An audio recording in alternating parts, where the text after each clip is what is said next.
লিফটে যাওয়ার সময় সে বলে, তুমি তাকে কি বলেছো যে তার মুখটা ওই রকম হয়ে গেল? ইয়ং বলে, আমি বলেছি তুমি আমার ওয়াইফ। এটা শুনেই সে চিৎকার করে ওঠে। এরপর ইয়ংকে দেখা যায় একটা রেস্তোরাঁয়।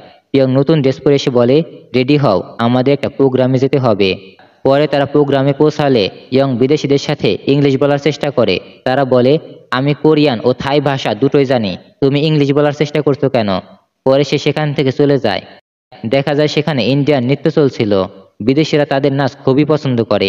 এরপর দেখা যায় সে একটা বাচ্চা ছেলের সাথে ইংলিশ চর্চা করছে। সে ভেবেছিল বাচ্চা ছেলে ইংলিশ হয়তো কম পারবে, কিন্তু সেও গড়গড় করে ইংলিশ বলছে। সে বলে, মাই মাদার ইজ দেয়ার, আমার মা সেখানে আছে। এটা সে খুব ভালোভাবে বুঝতে পারে। এরপরে পিয়ং দেখতে পায় যে ইয়ং সেই বাচ্চা ছেলেটার সাথে মজা করছে। পিয়ং তাকে বলে, আমার জুতো ছিঁড়ে গেছে, এবং বলে, আমার ভাগ্যটা আসলে খারাপ, আমি যেখানেই যাই আমার জুতো ছিঁড়ে যায়। এরপর সে সেখান থেকে চলে যায়। পিয়ং তারপরে সে বলে, এই গানটা আমাকে ট্রান্সলেট করে শোনাও। গানটি ছিল একদমই রোমান্টিক গান। সে ভালোভাবে সেটা ট্রান্সলেট করে শোনায়। তখনই তাদের মধ্যে একটা অন্যরকম অনুভূতির তৈরি হয়। পার্টি শেষ হয়ে গেলে তারা বাইকে করে একসাথে ফিরে আসে।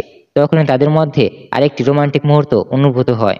এরপর তাকে বলে, তোমার ইন্টারভিউয়ের দিন খুবই কাছাকাছি চলে এসেছে, নিজেকে আরো প্রস্তুত করো। তখনই সে তাকে একটা ভালো মানের একটা সিভি তৈরি করে দেয়। তখন কায়াকে ফোন দিয়ে বলে, ও তো শীঘ্রই তোমার কাছে ফিরে যাচ্ছে। সে বলে, আসুক, আমার এখন একজন হলেই হবে। পিয়ং বলে, পরে তুমি তাকে আবার ছেড়ে দেবে না তো? সে বলে, তোমার এত পুড়ছে কেন তাকে নিয়ে? নাকি তুমি তাকে? ইয়ং বলে, ও এসব কি বলল? সে বলে, ওর কথা ছাড়ো, তুমি ইন্টারভিউয়ের জন্য প্রস্তুত হও।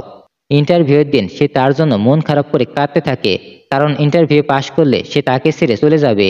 সে তাকে যে ভালোবাসে, কিন্তু এটা তাকে বলতে পারছে না।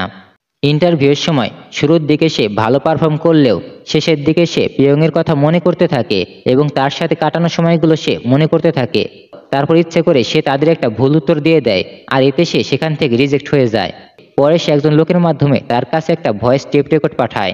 সে সেখানে বলে, আমি ছলনার ভালোবাসা খুঁজতে খুঁজতে আসল ভালোবাসা খুঁজে পেয়েছি। আর হ্যাঁ, আমি সেখান থেকে রিজেক্ট হয়েছি শুধু তোমার কথা ভেবে। তখন ইয়ং সেখানে এসে হাজির হয় এবং তারা দুজনে সেখানে গান শুনতে থাকে। এরপর ইয়ং পিয়ংয়ের কানে কানে বলে, আমি সত্যি তোমাকে অনেক মিস করেছি এবং আমি তোমাকে অনেক ভালোবেসে ফেলেছি। আর এখানেই অসাধারণ রোমান্টিক মুভিটি শেষ হয়ে যায়। মুভিটা কেমন লাগলো কমেন্ট করে জানাও, শেয়ার করো তোমার বন্ধুদের সাথে। আর হ্যাঁ, আমি রাকিব হোসেন, ফিরছি খুব শীঘ্রই নতুন কোনো মুভির গল্প নিয়ে। ততক্ষণে ভালো থেকো। আল্লাহ হাফেজ, আসসালামু আলাইকুম। চ্যানেলটা ভালো লাগলে সাবস্ক্রাইব করে রাখতে পারো।